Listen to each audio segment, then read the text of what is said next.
Magandang araw po ng linggo. Tayo po ngayon ay nagdiriwang ng linggo ng Palaspas.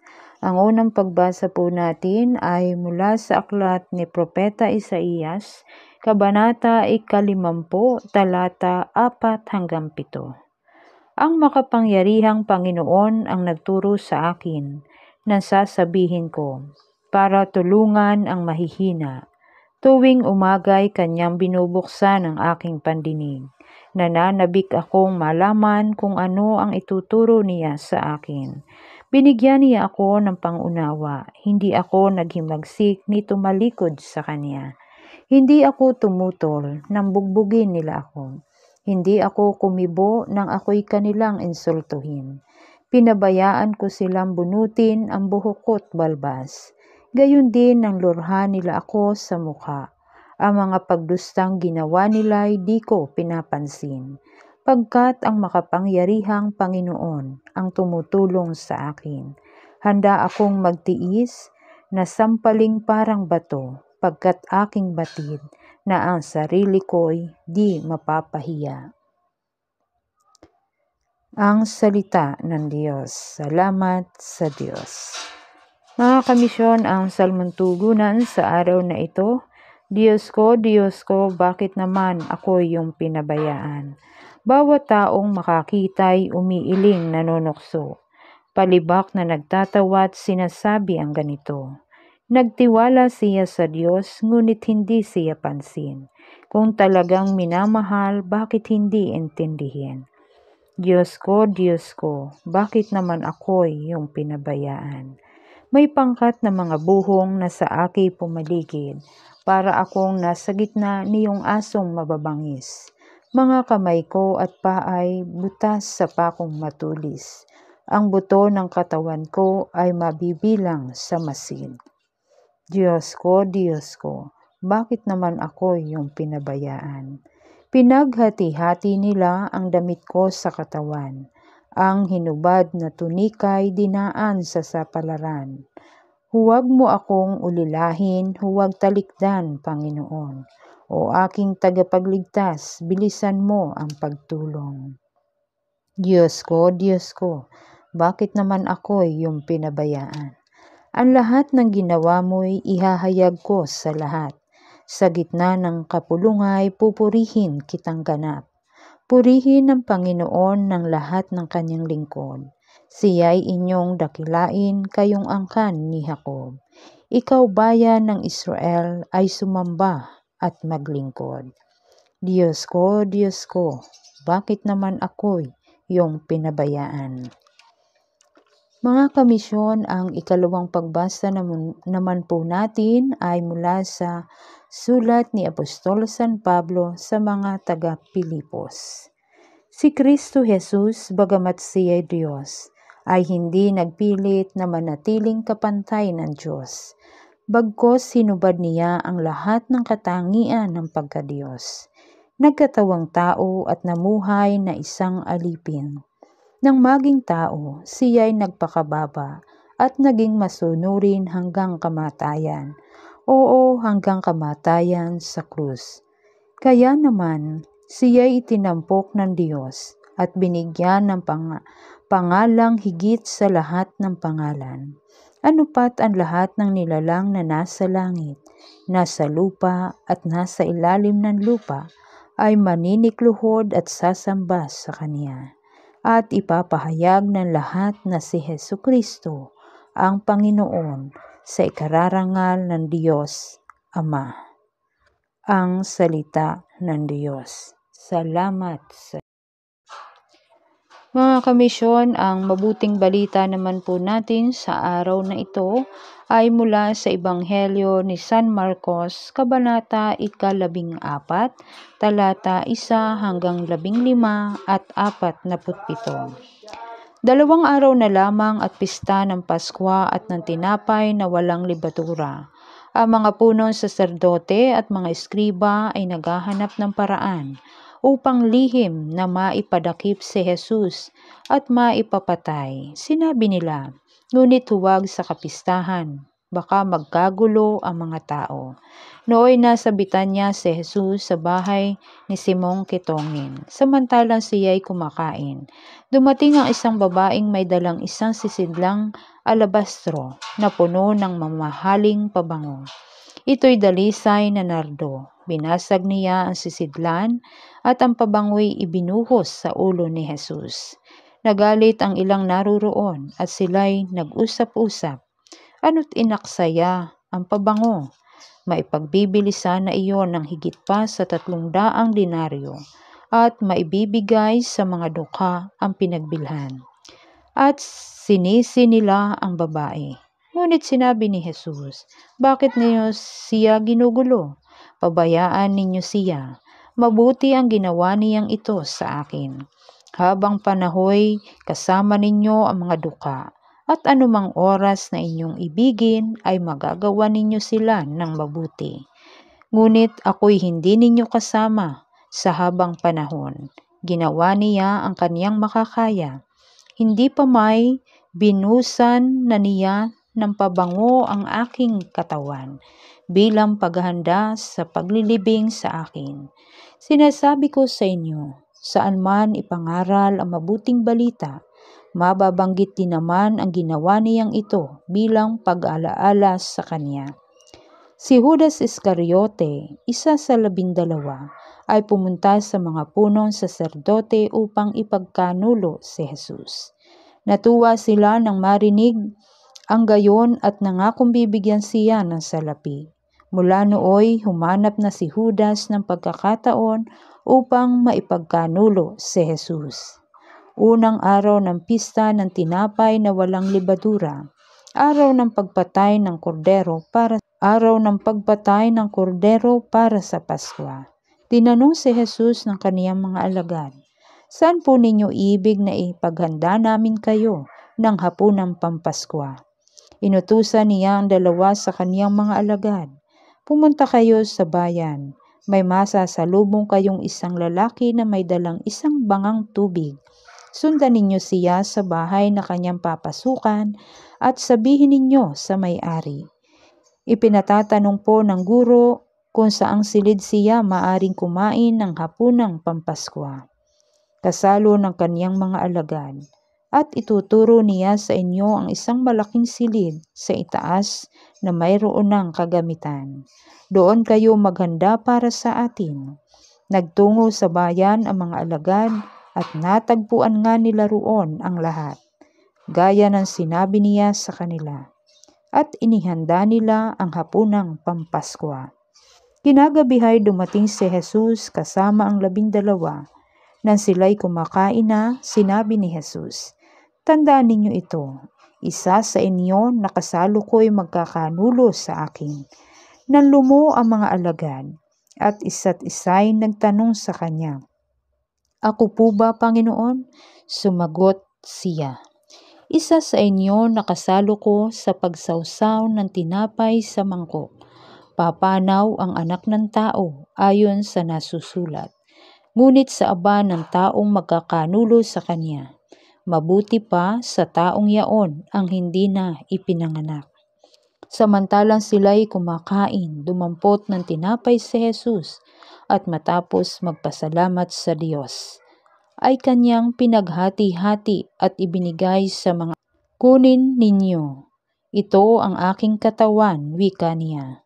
Hinawakan niya ang kalis at matapos magpasalamat ay ibinigay sa kanila at uminom silang lahat. Sinabi niya, ito ang aking dugo ng tipan, ang dugong mabubuhos dahil sa marami. Sinasabi ko sa inyo, hindi na ako iinom ng alak na mula sa ubas hanggang sa araw na inumin ko ang bagong alak sa kaharian ng Diyos. Umawit sila ng isang himno at pagkatapos nagtungo sa bundok ng mga Olibo. Sinabi ni Jesus sa kanila, ako'y iiwan ninyong lahat, sapagkat nasasaad sa kasulatan, papatayin ko ng pastol at mga ngalat ang mga tupa. Ngunit pagkatapos na ako'y muling mabuhay, mauuna ako sa inyo sa Galilea. Sumagot si Pedro, kahit na po iwan kayo ng lahat, hindi ko kayo iiwan. Tandaan mo, sabi ni Jesus sa kanya. Sa gabi ito, bago tumilaok ng makalawa ang manok, ay maikatlo mo akong itatatwa. Subalit matigas na sinabi ni Pedro, kahit ako'y patayin kasama ninyo, hindi ko kayo itatatwa. Gayon din ang sabi ng ibang alagad. Dumating sila sa isang lugar na tinatawag na Getsemani. Sinabi ni Jesus sa kaniyang mga alagad, dito muna kayo at mananalangin ako. Ngunit isinaman niya sina Pedro, Santiago at Juan at nagsimulang mabagabag at maghirap ang kaniyang kalooban. Sinabi niya sa kanila, ang puso ko'y tigib ng hapis at halos ikamatay ko. Maghintay kayo rito at magbantay. Pagkalayo ng kaunti, siya'y nagpatira pa at nanalangin na kung maaari huwag nang dumating sa kanya ang oras ng paghihirap. Ama ko, wika niya, mapangyayari mo ang lahat ng bagay. Alisin mo sa akin ang kalis na ito ng paghihirap. Gayon may huwag ang kalooban ko, kundi ang kalooban mo ang masunod. Nagbalik siya at dinatnan niyang natutulog ang tatlong alagad. Sinabi niya kay Pedro, natutulog ka, Simon? Hindi ka ba makapagbantay kahit isang oras man lang? Magpuyat kayo at manalangin upang huwag kayong madaig ng tukso. Ang espiritu'y nakahanda, ngunit ang laman ay mahina. Muling lumayo si Jesus at nanalangin. At ang dati niyang kahilingan ang siyang sinambit. Nagbalik siyang muli sa kaniyang mga alagad at naratnan na namang natutulog, sapagkat sila'y antok na antok at hindi nila malaman kung ano ang kanilang sasabihin sa kanya. Sa ikatlong pagbabalik niya ay kanyang sinabi sa kanila, tulog pa ba kayo hanggang ngayon? Kayo ba'y namamahinga pa? Tama na. Dumating na ang oras ng anak ng tao'y ipagkakanulo sa masasama. Tayo na't narito na ang magkakanulo sa akin. Nagsasalita pa si Jesus nang dumating si Judas, isa sa 12 na kasama ng maraming taong may mga dalang tabak at pamalo. Inutusan sila ng mga punong saserdote, ng mga eskriba at ng matatanda ng bayan. Ang taksil ay nagbigay sa kanila ng isang hudyat, ang hagkan ko. Iyon ang inyong hinahanap. Siya'y dakpin ninyo at dalhin, ngunit bantayang mabuti.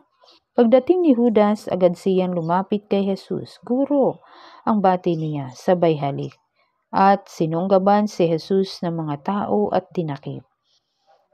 Nagbunot ng tabak ang isa sa mga naroon at tinaga ang alipin ng pinakapunong saserdote at natigpas ang tainga niyon. At sinabi ni Jesus sa mga tao, tulisan ba ako at naparito kayong may mga dalang tabak at pamalo upang ako'y dakpin?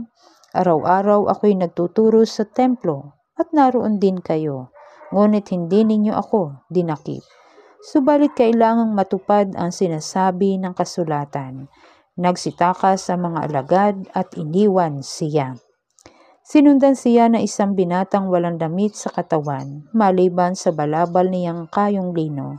Sinunggaban siya ng mga tao, ngunit iniwan niya ang kanyang balabal at tumakas na walang kadamit-damit. At dinala nila si Jesus sa bahay ng pinakapunong saserdote. Doon nagkatipon ang lahat ng punong saserdote, ang matatanda ng bayan at ang mga eskriba. Si Pedro ay sumunod sa kanya, ngunit malayo ang agwat. Nagtuloy siya hanggang sa patio ng bahay ng pinakapunong saserdote. Naupo sa tabi ng apoy at nagpainit na kasama ng mga bantay. Ang mga punong saserdote at ang buong Sanhedrin ay naghahanap ng maipararatang kay Jesus upang maipapatay siya, ngunit wala silang makuha. Maraming saksi ang nagsabi ng kasinungalingan laban sa kanya, ngunit hindi nagkaisa ang kanilang mga patotoo. May ilang sumaksi laban sa kanya at nagsabi ng ganitong kasinungalingan. Narinig namin sinabi niya, "Gigibain ko ang templong ito na gawa ng tao, at sa loob ng 3 araw ay magtatayo ako ng iba na di gawa ng tao." Gayunmay hindi pa rin nagkaisa ang kanilang mga patotoo. Tumindig ang pinakapunong saserdote sa harap ng kapulungan at tinanong si Jesus, "Ano ang masasabi mo sa paratang nila sa iyo? Bakit di ka sumagot?" Ngunit hindi umimik si Jesus. Hindi siya nagsalita, gaputok man. Muli siyang tinanong ng pinakapunong saserdote, "Ikaw ba ang Mesiyas, ang anak ng kataas-taasan?" "Ako nga," sagot ni Jesus. "At makikita ninyo ang anak ng tao na nakaupo sa kanan ng makapangyarihan sa lahat. At makikita ninyong siya'y dumarating, nasa alapaap ng langit." Winasak ng pinakapunong saserdote ang sariling kasuotan at sinabi, "Hindi na natin kailangan ang mga saksi. Kayo na ang nakarinig ng kanyang kalapastangan sa Diyos. Ano ang pasya ninyo? Ang hatol nilang lahat ay kamatayan." At niluran siya ng ilan, piniringan at pinagsusuntok, kasabay ng wikang, "Hulaan mo nga, sino ang sumuntok sa iyo?" At pinagsasampal siya ng mga bantay. Si Pedro naman naroon pa sa ibaba, sa patio, nang dumating ang isa sa mga alila ng pinakapunong saserdote. Nakita ng babaeng ito si Pedro na nagpapainit sa apoy at kanyang pinagmasdang mabuti. "Kasama ka rin ni Jesus na iyang taga-Nazaret," sabi niya. Ngunit tumanggi si Pedro, "Hindi ko nalalaman, hindi ko nauunawaan ang sinasabi mo," sagot niya. At siya'y lumabas sa pasilyo at tumilaok ang manok. Nakita na naman siya roon ng alilang babae at sinabi sa mga naroon, "Ang taong ito'y isa sa kanila." Ngunit itinatuwa na namang ito ni Pedro. Makalipas ang ilang sandali, sinabi na naman kay Pedro ng mga nakatayo roon, "Talagang isa ka sa kanila. Taga Galilea ka rin. Sumpain man ako ng langit, talagang hindi ko nakikilala ang taong iyan," sagot ni Pedro. Siya namang pagtilaok ng manok. Naalala ni Pedro nang sinabi sa kanya ni Jesus, "Bago tumilaok ng makalawa ang manok, ay may 3 mo akong itatatwa." At siya'y nanangis. Kinaumagahan, nagpulong agad ang mga punong saserdote, ang matatanda ng bayan, ang mga eskriba at iba pang bumubuo ng Sanhedrin. Ipinagapos nila si Jesus at dinala kay Pilato. "Ikaw ba ang hari ng mga Hudyo?" tanong sa kanya ni Pilato. "Kayo na ang nagsasabi," tugon naman ni Jesus. Nagharap ng maraming sumbong ang mga punong saserdote laban kay Jesus. Kaya't siya'y muling tinanong ni Pilato, "Wala ka bang isasagot? Narinig mo ang dami ng kanilang sumbong laban sa iyo." Ngunit hindi na tumugon pa si Jesus, kaya't nagtaka si Pilato.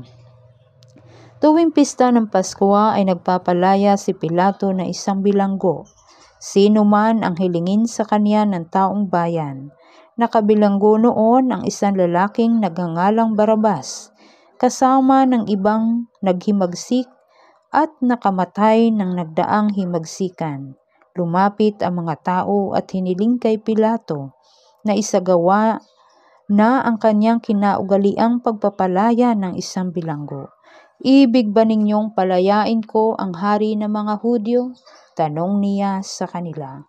Alam ni Pilato na inggit ang nag-udyok sa mga punong saserdote na dalhin sa kanya si Jesus. Ngunit ang mga tao'y sinulsula ng mga punong saserdote na si Barrabas ang hilinging palayain.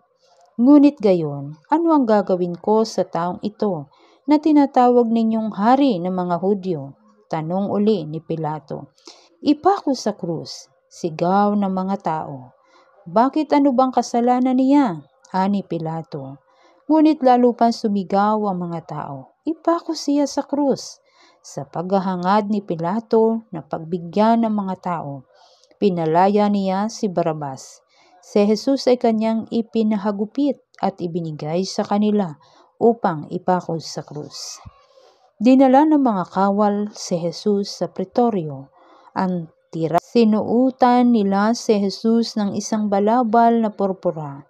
Kumuha sila ng halamang matinik, ginawang korona at ipinutong sa kanya. At sila'y patuyang nagpugay at bumati sa kanya. Mabuhay ang hari ng mga Hudyo. Siya'y pinaghahampas nila ng tambo sa ulo, pinaglulurhan at palibak na niluhod-luhuran. At matapos kutyain, siya'y inalisan nila ng balabal. Sinuutan ng sariling damit at inilabas upang ipako sa krus. Nasa lubong nila ang isang lalaking galing sa bukid, si Simon na taga Cirene, ama ni na Alejandro at Rufo. Pilit nilang ipinapasan sa kaniya ang krus ni Jesus. Ang kanilang dinala si Jesus sa lugar na kung tawagay Golgota, ibig sabihin puok ng bungo. Binigyan nila siya ng alak na may kahalong mira, ngunit hindi niya ininom. Ipinako siya sa krus at nagsapalaran sila upang malaman kung alin sa kaniyang mga damit ang mapupunta sa bawat isa. Ikasiyam ng umaga nang ipako nila sa krus si Jesus. Sa itas ng krus, isinulat ang sakdal laban sa kaniya. Ang hari ng mga Hudyo. 2 tulisan ang kasabay niyang ipinako sa krus, isa sa kanan niya at isa sa kaliwa.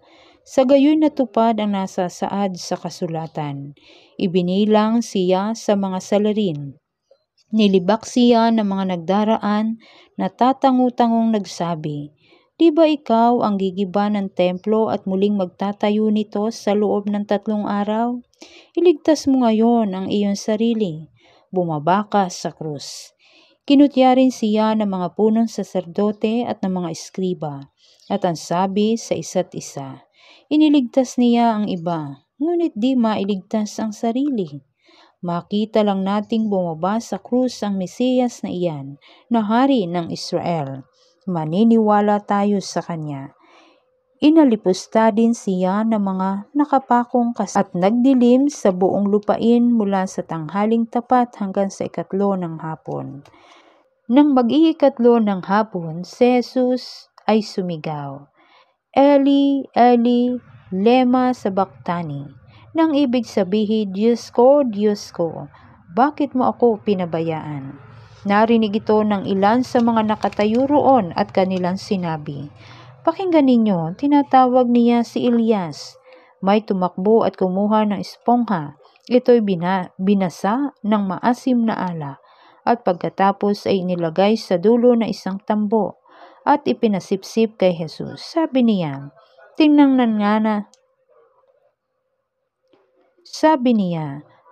nga natin kung darating si Elias upang ibaba siya." Sumigaw ng malakas si Jesus at nalagutan ng hininga. Biglang nawahak sa gitna ang tabing ng templo, mula sa itaas hanggang sa ibaba.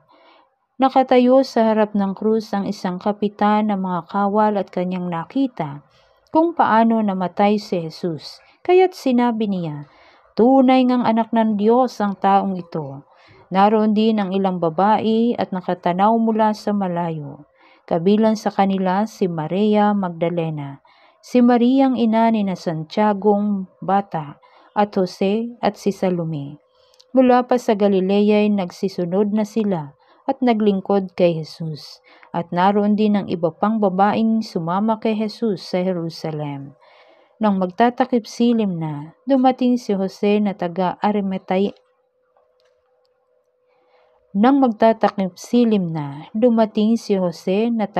Arimatea, isang iginagalang na kagawad ng Sanhedrin. Siya'y naghihintay sa pagdating ng paghahari ng Diyos, sapagkat araw noon ang paghahanda o bisperas ng araw ng pamamahinga. Naglakas loob siyang lumapit kay Pilato at hiningi ang bangkay ni Jesus. Nagtaka si Pilato nang marinig nilang patay na si Jesus. Kaya't ipinatawag niya ang kapitan at tinanong kung ito'y totoo. Nang malaman niya sa sa kapitan. Nang malaman niya sa kapitan na talagang patay na si Jesus, pumayag siyang kunin ni Jose ang bangkay. Bumili si Jose ng kayong lino. Nang maibaba na ang bangkay, ay kaniyang binalot sa kayong ito at inilagay sa isang libingang inuka sa tagiliran ng dalisdis na bato. Pagkatapos, iginulong ang isang malaking bato sa pintuan ng libingan. Nagmamasid naman si Maria Magdalena at si Mariang ina ni Jose at nakita nila kung saan inilibing si Jesus. Ang mabuting balita ng ating Panginoon. Pinupuri ka namin, Panginoong Hesukristo.